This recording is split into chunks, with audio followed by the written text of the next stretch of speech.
My name is Nadia, and I was 32 years old the morning my sister looked me in the eye and told me I was too plain for her wedding photos. Not in a whisper. Not with any hesitation. She said it the way you'd tell someone their parking meter had expired. Matter of fact, a little impatient, already moving on to the next item on her list. "You're too plain for the photos," she said. "Stand in the back or stay home." I didn't cry. I didn't raise my voice. I took a slow breath, picked up my phone, and typed back one word. Understood. What my sister didn't know, what none of them knew, was that every single vendor contract for that wedding had been signed by one person. The florist, the caterer, the photographer, the venue, the string quartet. Every deposit, every booking confirmation, every cancellation clause. One name at the top of every page. Mine. I'm going to tell you exactly what happened when that folder opened in front of her in-laws. But I want you to stay with me because the part that matters isn't the number, and it's a real number. It's what the florist said next. I grew up in a house where being useful was the closest thing to being loved. That's not a complaint. It's just the architecture of how our family worked.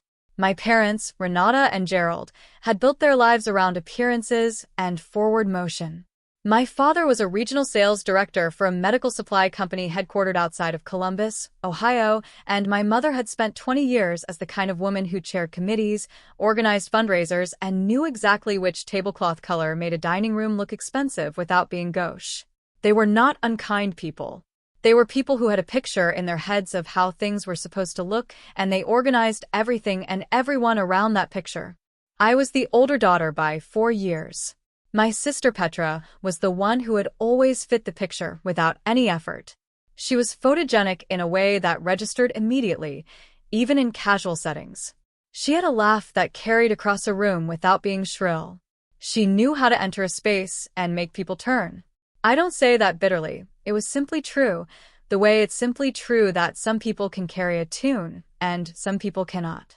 I was the one who could not carry a tune in the metaphorical sense. I was competent. I was organized. I had a face that people forgot in crowds, which I had made a kind of peace with by the time I was in my mid-20s. I worked as a contracts and procurement specialist for a regional events management company based in Cincinnati, which means, in plain language, that my entire professional life was built around reading agreements, negotiating deposits, and understanding exactly what happens when someone doesn't meet the terms of a booking. I was good at it. Very good. My manager, a woman named Dory, who had 25 years in the industry and who did not give compliments she didn't mean, told me twice in one quarter that I had a mind for the fine print that most people in the business spent a decade trying to develop. I kept that. I kept it quietly, in the way you keep a card in your pocket you haven't needed to play yet. Outside of work, I lived modestly. I had a one-bedroom apartment in a building that was clean but not impressive. I drove a car that was 8 years old and ran perfectly. I wore clothes that fit and cost what they cost and did not signal anything in particular. I was not struggling. I had saved carefully, invested cautiously, and by 32, I had a financial cushion that would have surprised most people who looked at me. But I didn't advertise it. There was no reason to. My anchor in the family, the person who had always seen me clearly without needing me to explain myself, was my mother's father, my grandfather, Emilio. He had come to the United States from Portugal in his early 30s, had worked in commercial construction for 40 years, and had retired to a small house in a suburb of Cincinnati where he grew tomatoes in the backyard and watched the news with the volume too loud. He was 78. He had a handshake that still meant something and a way of sitting across from you at a kitchen table that made you feel like whatever you were about to say was worth saying. Emilio had watched me for 32 years. He watched the way you watch something you understand. He never made a fuss of it. He didn't say things like you're the responsible one or your sister gets all the attention. He just handed me things. The TV remote, the better chair, the last of the good bread. Small dignities, consistently given. I understood what they meant. He was also the one 6 years earlier who had quietly co-signed on a business line of credit for me when I was building up the independent contracting side of my work, helping small businesses and private clients manage event vendor negotiations on a freelance basis. It had grown steadily. Nothing flashy. A wedding here, a corporate anniversary dinner there, a retirement party, a fundraising gala. Word of mouth. Referrals. By the time Petra announced her engagement to a man named Colton, I had a roster of vendor relationships across 3 cities and a reputation that got calls returned. I mention all of this because it matters. Not as boasting, I was not the kind of person who boasted, and I am still not, but because the setup of what happened next only makes sense if you understand what I actually brought to the table. Not emotionally, professionally, contractually. Petra got engaged on a Saturday in October at a restaurant Colton had rented for the occasion. I heard about it Sunday morning in a group text that included 17 people and a photo of the ring. It was a beautiful ring. I sent a heart emoji and a text that said, "So happy for you. Petra, call me when you're ready to celebrate." She called 3 days later, not to celebrate, but because she had already been looking at venues, and the one she wanted had a per-person minimum that made her breath catch. "Nadia," she said, "you do this for work. Can you look at some of this with me?" "Of course," I said. That was how it started. Over the next 14 months, I became the operational engine of Petra's wedding. I want to be precise about what that means, because it would be easy to say I helped and leave it vague. I did not help. I ran it. I negotiated the venue contract for a historic estate property outside of Cincinnati, Hartwell Hall, a restored 19th century property that did weddings on the weekend and corporate retreats during the week. The rental fee for the Saturday date Petra wanted, inclusive of the outdoor ceremony space and the main reception hall, came to $34,000 in deposits and contracted minimums across 9 separate vendor agreements. I put my name on all of them. I used my professional accounts and my professional relationships because that was how I got the rates I got, and because Petra and my mother were not in a position to walk into those conversations and be taken seriously without an intermediary who had done it before. My parents contributed money, a real contribution, $40,000 they had saved specifically for Petra's wedding since she was a teenager, which they were proud of and which they told Colton's family about on more than one occasion. That money went toward the catering contract and the hotel room block for out-of-town guests. But the contracts themselves, the actual legal agreements that governed who could cancel what and under what conditions and with what financial consequence, went through me. Because I knew what I was doing, and because Petra asked me to handle it, and because my mother said, in a moment of genuine practicality, "Nadia, you do this for a living, just make sure it's done right." So I made sure it was done right. The vendors I coordinated: Hartwell Hall for the venue, Solange Floral Design for the ceremony and reception florals, $14,000 in arrangements across 12 line items. A photographer named Marcus who had a 3-year waiting list and who I had used twice professionally and who agreed to block the date as a favor to me before the official contract was signed. A string quartet based in Dayton. A caterer called Provisions Group who did plated dinners for up to 250 guests. A rental company for the specialty linens and furniture pieces Petra had seen on a design blog and immediately decided were non-negotiable. 14 months. Hundreds of emails. Dozens of phone calls. 3 venue walkthroughs. 2 tasting appointments with the caterer that I attended without being asked because I knew the questions to ask. I built a master spreadsheet that tracked every vendor, every deposit, every due date, every clause. I kept it updated. I sent summaries to my mother every few weeks so she felt included. I was not in the wedding party. This was not something that happened suddenly. Looking back, I think it was always the shape of things, and I had simply not wanted to see it clearly. Petra had 5 bridesmaids, her 2 closest friends from college, Colton's sister, a woman she had worked with at her previous job, and added late, in what felt like a courtesy gesture, a distant cousin on my mother's side who had good bone structure and photographed beautifully. I was not among them. When the bridesmaid conversation happened, about 8 months before the wedding, Petra said, "You're so much more important on the logistics side, Nadia. You're basically my wedding planner. I need you focused on that." I said, "Of course. Whatever helps." My mother nodded like this was obviously true. My father was not present for the conversation. Emilio, when I mentioned it to him later over coffee at his kitchen table, looked at me for a long moment and said nothing. He got up, poured us both more coffee, and sat back down. Then he said, "You don't need to be in the photo to have built the room." I held on to that. Colton's family was from a suburb of Nashville. His parents, Randolph and Beverly, were the kind of people who wore their money in a way that was legible from across a parking lot without being ostentatious about it. Beverly in particular had opinions. She had opinions about the venue, which she expressed as enthusiasms for what she preferred.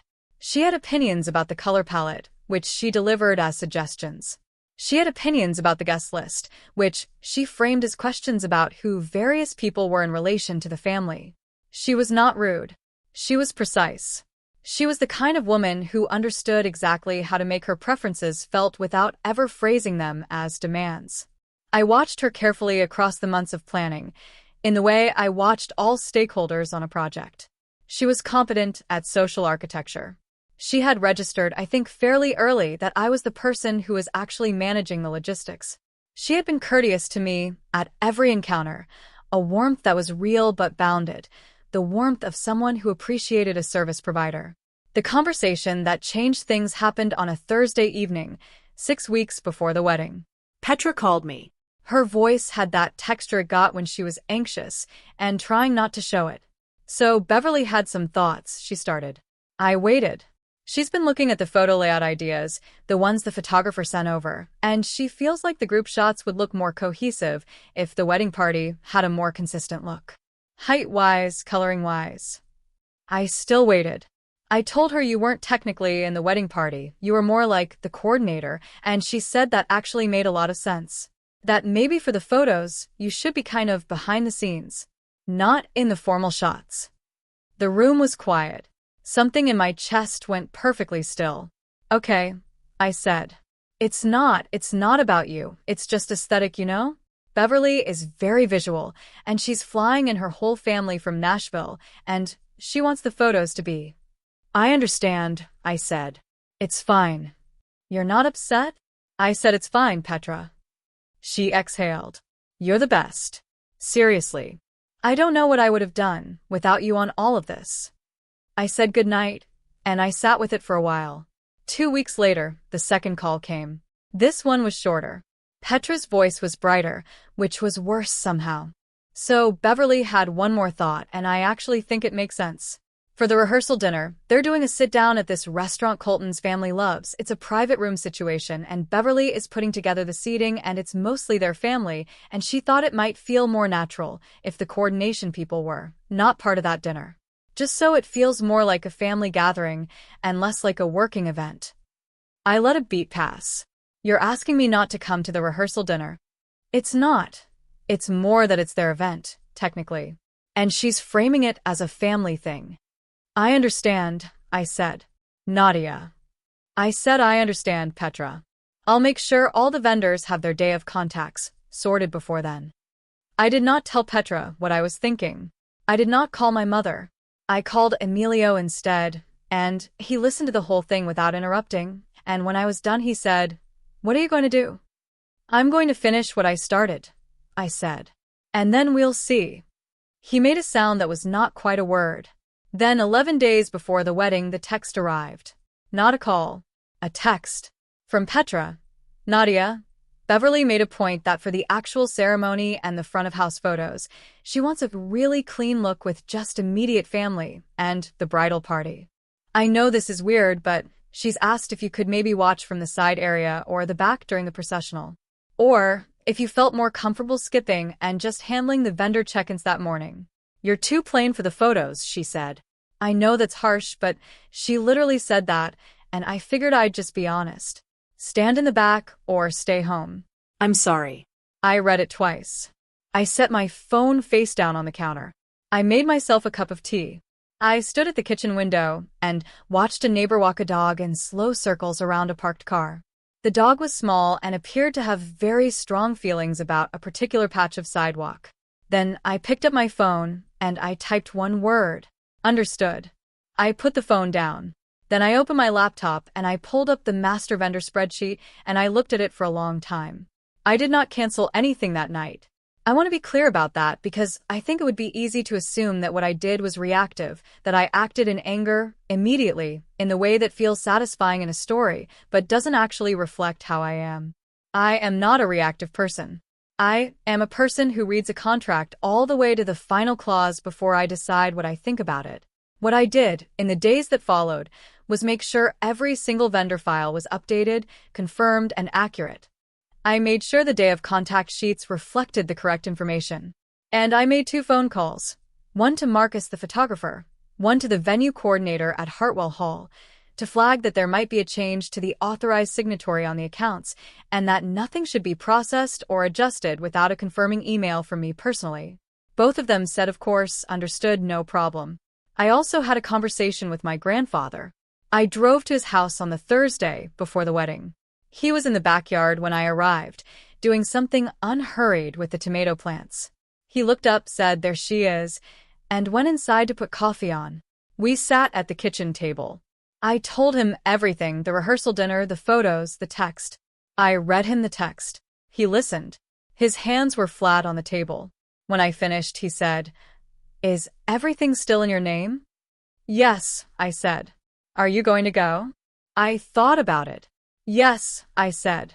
"I think I have to." He nodded slowly. "Good." "I'm not going to make a scene," I said. "I know you're not," he said. "That's not how you work." He was right. That is not how I work. The morning of the wedding, I arrived at Hartwell Hall at 7:45. The ceremony wasn't until 2 in the afternoon, but the vendor arrivals started at 8, and I had always been the point of contact for each of them. This was not a change I had announced to anyone. I was simply there because I had always been there and my name was on the agreements, and the agreement said I was the coordinator of record. Solange Floral Design arrived first, a van and a small truck, 3 people including the owner, a woman named Deb who I had worked with on 2 previous events and who gave me a nod when she saw me that was purely professional and entirely warm. She had 14 arrangements to install. I walked the ceremony space with her, confirmed the placement, signed the delivery acknowledgement. Standard. Marcus arrived at 9. The rental company at 9:30. The string quartet did a sound check in the late morning.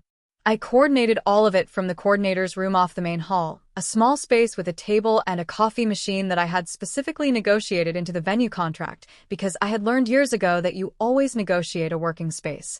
My mother arrived just after 11 with my Aunt Linda and my father behind them carrying a garment bag. My mother stopped when she saw me in the corridor. "Nadia." A beat. "I didn't know you were going to be here this early." "I'm always here this early," I said. "I'm the vendor coordinator."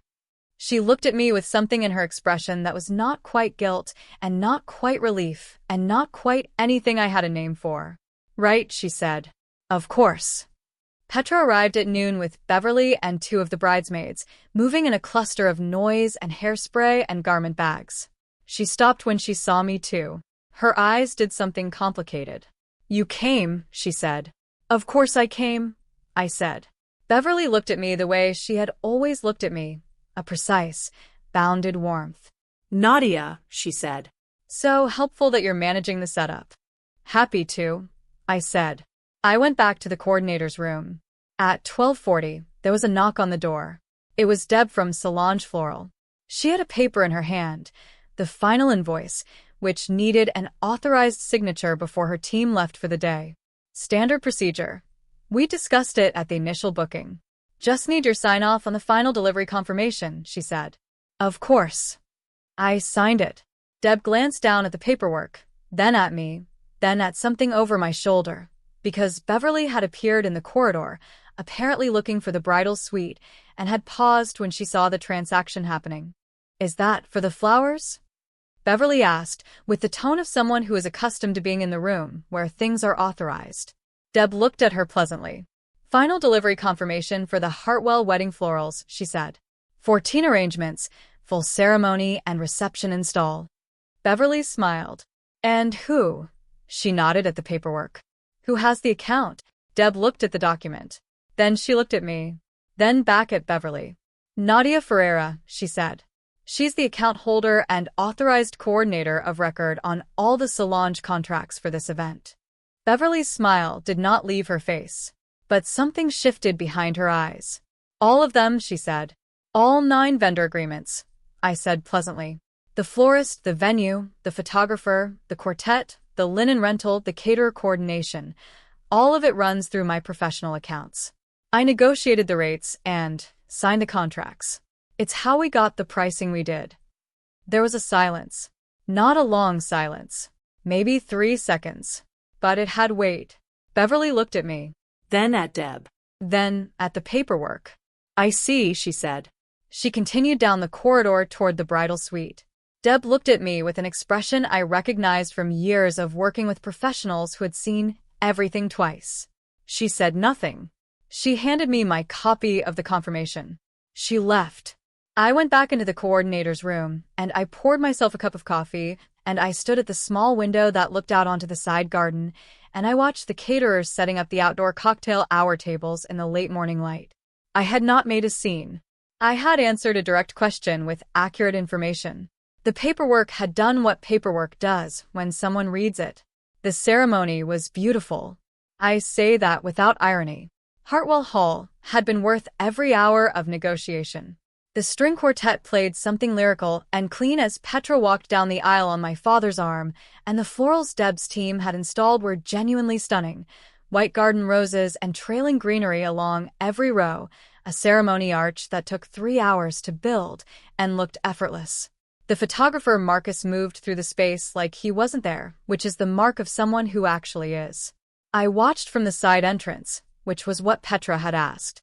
I stood near the door to the coordinator's corridor, and I watched my sister get married, and I did not feel what I expected to feel.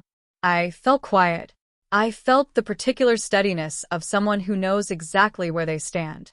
The reception began at 4:30. 214 guests. The main hall was done in the cream and sage color palette that Petra and Beverly had landed on after 3 rounds of back and forth, and it was beautiful. I had coordinated every piece of it, and it was beautiful, and I was glad for that. I had a seat at a table near the back of the room. Table 11. I had, in fact, placed myself there. I was the one who'd done the final seating chart coordination, which no one had thought to reassign to anyone else, because no one had fully mapped what it meant that I was also the one who had laid out the floor plan with the venue and the caterer. I sat at table 11 with 2 of Colton's college friends and their partners, who were perfectly pleasant and who had no idea what was happening. At 6:15, during the cocktail hour wind down and before the formal reception dinner began, there was a shift in the room. Randolph, Colton's father, had apparently decided this was the moment to do some of the formal business that these events sometimes involve. He was the kind of man who liked a moment, who liked to be the person who called the room to a kind of order and then delivered something gracious and conclusive. He had pulled together a small cluster of people near the head table, my parents, Beverly, the venue coordinator from Hartwell Hall, and I saw this from across the room, Petra's wedding planner, a woman named Greta, who I had technically hired on Petra's behalf 4 months earlier and who coordinated day of timelines, but who had no contractual authority over the vendor accounts. What Randolph had apparently decided to do was make a formal statement of appreciation and close out what he called the business side of the day, a gesture I had seen at exactly 2 other events in my career, where a family patriarch wanted to be seen taking charge of the finances as a show of responsibility to the other family. He was going to settle the outstanding vendor confirmations, the final release payments that vendors collect at the end of an event before they close out the account. He had, apparently, brought his own checkbook. I saw this developing from table 11, and I did not move immediately. I watched Greta open her folder, her day of timeline binder, and begin explaining the closeout process to Randolph. I watched Randolph nod. I watched Beverly standing beside him with a small, satisfied expression. I watched my mother glance toward the back of the room, find me at table 11, and then look away. Then Greta said something, and Randolph's expression shifted. Greta was pointing at something in the folder. Not her day of timeline binder. She had apparently also been handed, at some point in the previous hour, the master vendor file I had left with the venue coordinator as standard practice. The one with the contract summaries. Randolph looked at what she was pointing at. He looked at it for a moment. Then he said something to Beverly. Beverly's expression did not change in the way that meant something was changing.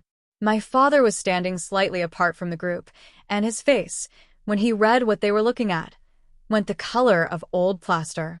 I stood up from table 11. I took my coffee, because I had poured a fresh cup from the service station near the back, and I walked across the room at a pace that was neither hurried nor slow, and I arrived at the head table cluster just as Randolph looked up. He looked at me. Then he looked down at the document again. He said, Are you the Nadia Ferreira on these contracts? I am, I said. He looked at Greta. Greta nodded with the expression of someone who had done the math 20 minutes ago and was waiting for everyone else to catch up. Every vendor for this event, Randolph said. It wasn't quite a question. 9 agreements, I said. The venue, florals, photography, string quartet, specialty linen rental, catering coordination, the shuttle service for the hotel block, the audiovisual equipment rental for the reception hall, and the rehearsal venue deposit, which was forfeited, so that one's already closed. Randolph looked at Beverly. Beverly looked at me. My mother had gone very still. The closeout payments, Randolph said carefully, would need to be authorized by you. Yes, I said. Any final release requires my sign-off. It's in each contract under the authorized payee clause. Greta can walk you through the language if you'd like. Greta, to her enormous professional credit, said nothing and simply turned the folder so the relevant clause was visible to the group. There was a silence in that small circle of people that was distinct from the noise of the rest of the reception. The string quartet had transitioned to something soft in the background. 214 guests were finding their dinner seats, and here, at the head table, a small group of people were looking at a folder and recalibrating. Beverly said quietly, You funded the wedding. I coordinated and contracted it, I said. The deposits came through my professional accounts. $34,000 across the 9 agreements, plus my time and vendor relationships. Beverly looked at Randolph. Something moved across her face that was not anger and not embarrassment exactly, but was in the neighborhood of both. My father said, in a voice I had never quite heard from him before, Nadia. I looked at him. He didn't say anything else. He just looked at me, the way someone looks at a room they've been in 100 times and have suddenly realized they've never actually seen. My mother's hand went to her collarbone. She stood very still. Petra had come up behind me at some point. I didn't see her arrive. I only knew she was there because I heard her breath change. She said, very quietly, Nadia. I turned to look at her. Her face had gone the particular pale that happens when blood moves away from the surface, the way it does when a body needs to reroute something. She looked at me, and then at the folder, and then at Beverly, and her throat moved. I didn't know, she said. I mean, I knew you were handling the contracts, but I didn't. I know, I said. And I did know. Not fully, not charitably, but enough. Petra had understood I was handling things. She had not done the math on what that meant at a structural level. She had simply accepted what was offered, which is a thing people do when they are the person things are offered to. Beverly looked at me with an expression I had not seen from her before. The bounded warmth was gone. What was there instead was something more honest and less comfortable. She said, You should have been in the ceremony. It was not an apology. It was a statement of fact, delivered in the tone of someone making a correction to their own record. It's a beautiful wedding, I said. The florals in particular. And then I went back to table 11 and I finished my coffee. The closeout process for the vendor accounts took 40 minutes. Randolph, to his credit, conducted himself with composure once the initial recalibration had happened. He came to me, crossed the reception hall, stood across the table from where I was sitting, and said that he would like to settle the outstanding amounts and that he appreciated me being willing to have the conversation at the event. We processed the final confirmations together, with Greta running the paperwork. He wrote checks where checks were needed. My name was on every authorization. His hand was steady. His expression was not. Beverly did not come to the table. She remained near the front of the hall for the rest of the evening, and every so often I was aware of her glance crossing the room to where I sat, a glance that had none of its earlier precision and a great deal more weight. My father came to find me during the first dance. He sat down across from me without asking if the seat was available. He was a man who had never been good at the particular kind of conversation that required him to say something he had not prepared, and I could see him working toward it from a long way off. He put his hands on the table. He looked at them. I didn't know about the contracts, he said. I know, Dad. Your mother and we gave Petra the money for the catering. We didn't think. You thought I was helping, I said. Which I was. I was helping. He looked up at me. His eyes were tired. You were carrying it. I didn't answer that. I didn't need to. Beverly said. He stopped. Started again. Beverly had some words for your mother, after. About how the seating and the photo arrangements had been her idea. And your mother said she should have pushed back. They had a conversation. He paused. A short one. I looked at the dance floor, where Petra and Colton were moving in a slow circle to a song I recognized, something about staying. Your sister wants to talk to you, my father said. She knows where I am. He nodded. He sat with me for a few minutes longer without speaking, which was, I realized, more than I had expected from him. Then he got up and went back to the family table. Petra came to me an hour later, when the dinner was winding down and the tables were beginning to break into smaller groups. She sat where my father had sat. She was still in her dress, which was intricate and gorgeous, and which I had been on 3 phone calls to help select. She looked exhausted in the way brides look at the end of the day, wrung out by happiness and logistics in equal measure. She put a small velvet box on the table between us. I looked at it. Beverly brought it, she said. She wanted to give you something. She said she owed you an acknowledgement. I looked at the box and did not touch it. I don't need a gift, Petra. I know you don't. Her voice had a rough edge. Nadia, I am so sorry. About the text. About the photos. About the rehearsal dinner. I let Beverly steer things in a direction that I should have. You wanted to make her happy, I said. At your expense. Yes. She looked at me. Her eyes were wet, but she was not crying, which I understood. She had made a decision not to cry, which was its own form of dignity. Can we fix this? She said. I looked at my sister. I looked at the dress I had been on 3 calls to help select, and the florals I had negotiated across an afternoon in Deb's design studio, and the hall around us that existed in this configuration because of 9 contracts with my name on the top line. We can try, I said. It takes time. She nodded. She put her hand over mine for a moment on the table. Then she picked up the velvet box and set it on top of my evening bag, without asking, and I let that sit. Beverly came herself, near the end of the evening. I had not expected it. She was not a woman who came to you, she was a woman you came to. But she crossed the room in her navy gown, and she stood across from me and she said, I owe you a real conversation. Not tonight. Tonight is for them. But I owe you one. Her voice was measured. It was the voice of someone who had spent decades building a particular kind of composure and was now operating just below the surface of it. I know what it looked like, she said. And what I said about the photos was cruel. I won't pretend it wasn't. I looked at her. I appreciate that, I said. It was 4 words. It was all I said. She held my gaze for a moment, then gave a nod that was small and grave, and returned to her husband's side.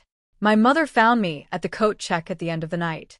She hugged me, held on for a moment longer than usual, which was not like her, and which told me everything her words were going to struggle to carry. She said, I'm sorry we let it get to that. She said, you shouldn't have been at table 11. She said, your grandfather called me this afternoon. I went still. He told me to look at you clearly, she said. He said he'd been trying to tell us that for 32 years. I didn't say anything. He said he was proud of you, she said. He said to tell you. The drive home was quiet. The city was lit up and easy and indifferent, the way cities are at 10 o'clock on a Saturday, when everyone is somewhere being something. I put on something low on the radio. I stopped at a light. My phone buzzed on the passenger seat. I looked at it at the next red light. A text from Randolph. Nadia. Colton told me what you charged in professional fees for this engagement, which he looked up from his initial quote. It was considerably less than market rate. I intend to address that. I hope you'll allow me to. I looked at that for a moment. Then I set the phone down and drove the rest of the way home. I made tea when I got in. I stood at the kitchen window in the dark, the way I had the night of the text, Except that this time the street below was quiet and the neighbor's dog was not in evidence, and everything was simply still. I looked at the velvet box I'd set on the counter. I opened it. Inside was a pair of earrings, small, elegant, nothing flashy. A card with Beverly's handwriting. It said, "You built something beautiful. I should have seen you in it." B. I set it on the windowsill. I made my tea and went to bed. Here is what I have come to believe. The people who hold things together are often the ones nobody looks for in the photographs. Not because they are invisible, but because they are too busy making sure the photographs happen at all. And sometimes, the only thing it takes to be seen is for someone to read the contract out loud. That's my story. A spreadsheet, a florist's delivery confirmation, and 4 words back.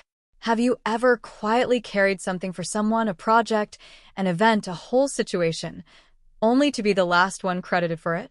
And when that changed, what did it take? Drop your answer in the comments. Drop a comment, hit subscribe, and I'll see you in the next one.